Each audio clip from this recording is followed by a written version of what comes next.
Hi friends, எல்லோரும் எப்படி இருக்கீங்க? இன்றைக்கி மீன் நண்டு வாங்கிட்டு வந்திருக்கோம். நண்டை க்ளீன் பண்ணி எடுத்து வச்சாச்சு. கோலா மீன் கோலா மீன் க்ளீன் பண்ணி எடுத்து வச்சாச்சு. மீன் குழம்பு, மீன் வறுவல் கொஞ்சோண்டு பாப்பாக்கா வறுத்துற வேண்டியதான். இன்றைக்கி நண்டு கிரேவி செய்யலாம்.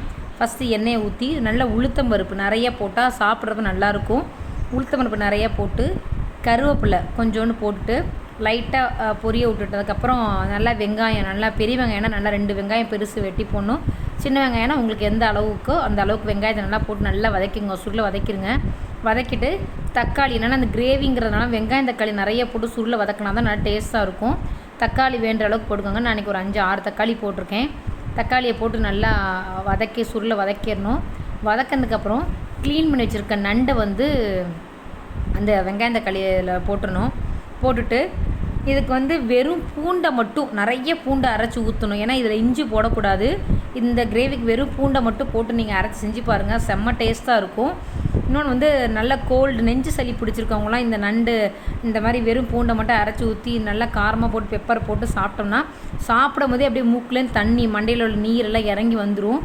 அந்த அளவுக்கு நண்டு இந்த கோல்டுக்கு சளிக்கு மண்டையில் நீர் கொத்துறதுலாம் இறக்கி கொண்டு வரதுக்கு நல்ல ஒரு ஃபுட்டுனா நண்டை சொல்லலாம். இஞ்சி பூண்டு பேஸ்ட்டு இப்போ போட்டாச்சு. இப்போ இஞ்சி பூண்டு பேஸ்ட்டு அரைச்சி அதில் கொஞ்சம் தண்ணியெலாம் இருக்கணும். அந்த சாந்த விடுதலை தண்ணியெலாம் எடுத்து அதில் ஊற்றியாச்சு. ஊற்றி தேவையான அளவு மஞ்சத்தூள் கொஞ்சம் போட்டுக்கோங்க. அதுக்கப்புறம் மிளகாத்தூள், உங்களுக்கு காரம் எவ்வளோ வேணுமோ அந்த நான் காரம் நல்லா சாப்பிடுவோம். ஆனால் நான் மிளகாத்தூள் கொஞ்சம் நிறைய போடுவேன். உங்களுக்கு காரத்துக்கு ஏற்ற மாதிரி நீங்கள் மிளகாத்தூள் வெறும் மிளகாத்தூளை போட்டுக்கோங்க.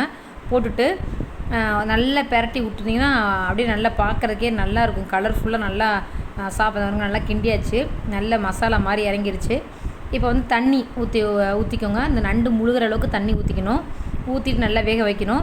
சும்மா ஒரு கொதி வந்ததுக்கப்புறம் நம்ம உப்பு போடுவோம். ஏன்னா ஃபஸ்ட் தண்ணீர் நிறைய உப்பு போட்டால் நிறைய உப்பு இறங்கிரும். அப்போ தண்ணி ஒரு கொதிச்சதுக்கப்புறம் கொஞ்சம் சுண்ண மாதிரி இருக்கும். இப்போ அதில் வேண்டுற அளவுக்கு கொஞ்சம் உப்பை அப்படியே போட்டுக்கலாம். தேவையான உப்பு போட்டு நல்லா கொதிக்க விட்டு இருந்தால் சுண்டி போயிடும் நண்டு. இதை நல்லா வத்திருச்சுங்க தண்ணி கொஞ்சம் அப்படியே சுண்டிக்கிட்டே வந்துடும்.